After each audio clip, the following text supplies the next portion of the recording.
30 লাখ ওদের কাছে কিছুই না। চলো আভনি।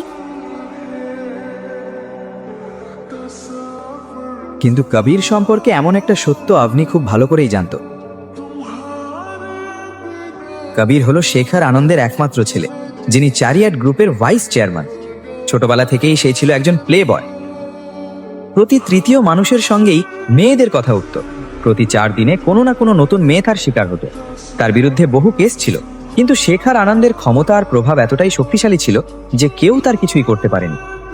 কবির বহুবার আভনির ওপর হাত দেওয়ার চেষ্টা করেছে। কলেজে থাকাকালীনও সে আভনিকে ফলো করত, কিন্তু আভনি কখনো তাকে পাত্তাই দেয়নি।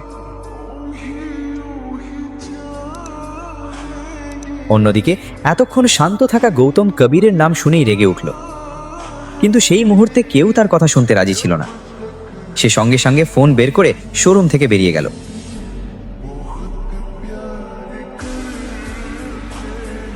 মোবাইলে একটা নম্বর ডায়াল করলো।